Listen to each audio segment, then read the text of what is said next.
getting to connection. And in general life and terms, we connect with people physically, emotionally, and spiritually. Right now, my two mannequins are holding hands, uh, ignoring the all obvious, things around them. Getting physically in touch with people is really vital and important.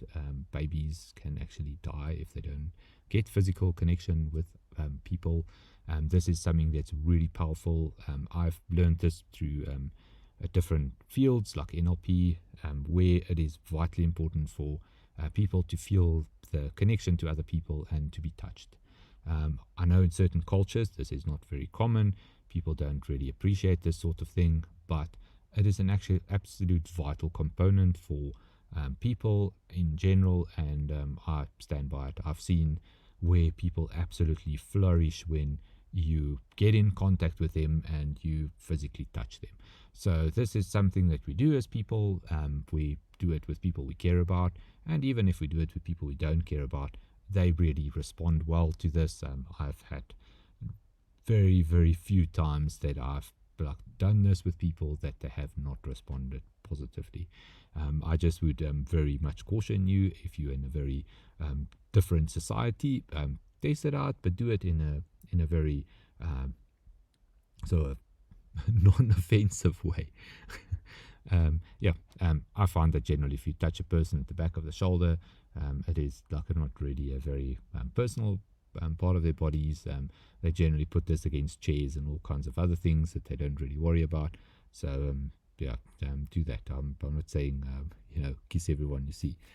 Next up, we have emotional connection. You can see my little mannequins are having a heart-to-heart connection, and this just means that we can emotionally pick up on other people.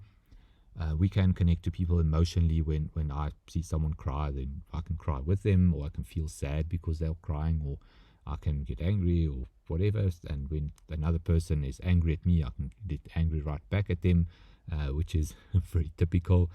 This is why, in sources like A Return to Love, when people get angry, when you do not respond back with anger, it actually starts to really expand the human character.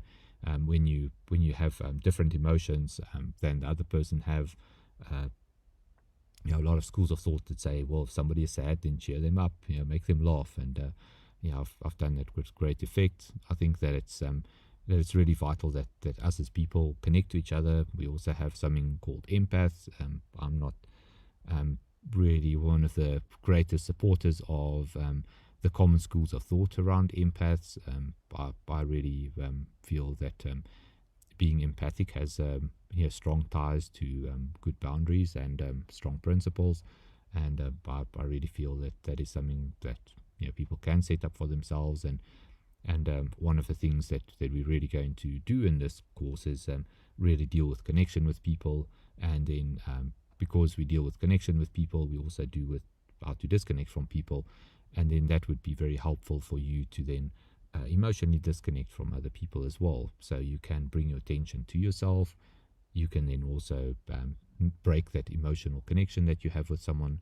So as much as you can connect with someone and their emotions, and you can then also be able to disconnect from that. I think that's something that some of the students really felt was helpful to them.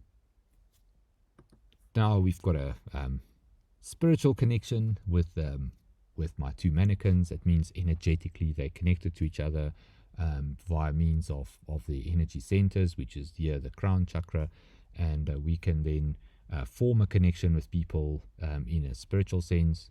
This happened with quite a lot of different occasions. We have that people that have been in accidents have been bilocating. They actually appear to their relatives. People could actually feel when one of their relatives were in an accident or in trouble. I've had the same where I've picked up that people were in difficult times, and I've reached out to them, and it turned out to be true, and I could then be able to help them.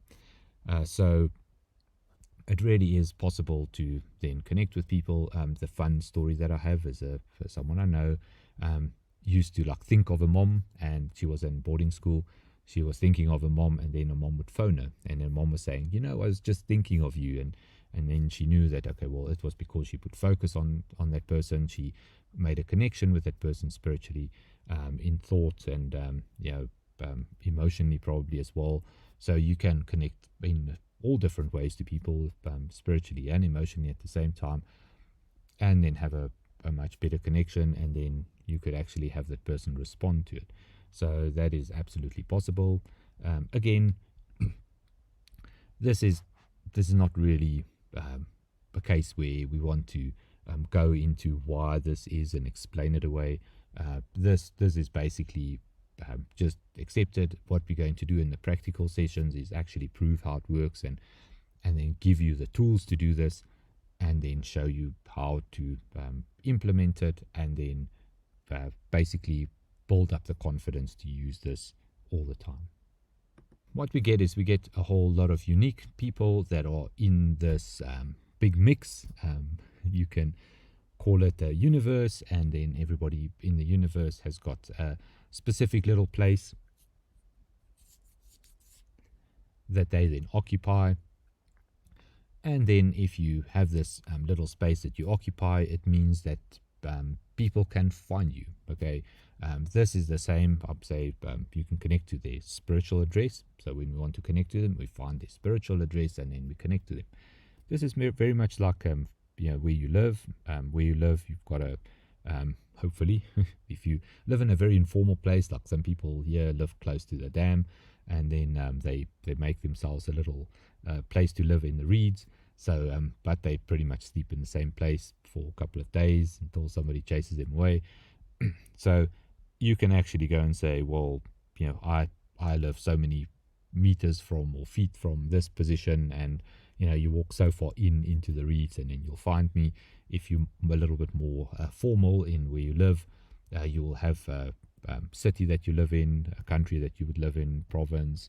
You would have a street that you live in, a street name that you live in, a street number. If you, like me, you live in a section where there's a lot of houses, you would then have a street address, and then you would have a unit address, and then you would have a name for the units collectively. So all those things then combine to make people know where you stay. The same with a phone number. The phone number will have a country code, area code, and then the number, or they would just have the country code and a number. So this is how you would connect to people in the physical world. In the spiritual world, much the same. You would have certain information about that person to make a connection. The 1, 2, and 3 means this is different things about the person that we have. I will go into that in detail later on, but it can be anything, from a feeling that the person has that they talk to you about. It can be about the person's name and their surname. It can be about some kind of thing about the person. It can be their date of birth, which is fairly unique. If you have the date and time of birth and place of birth, and you have their name, and you have the name of their parents, and know all their siblings, and where they live physically, their telephone number. You can use any of a combination of those things to then find that person in this general space where everybody has their unique little spot that they take up. This is called triangulation, which is then in cartography. Triangulation means that if you have 3 known points, you can find a common point between those 3 known points. That is then between that. So if I line up 3 different things, I can triangulate a point. I can basically find a center point to that, and then that center point would then be unique. So that would be unique in accordance with some details. So what we do is we use this in order to identify where that person is then located.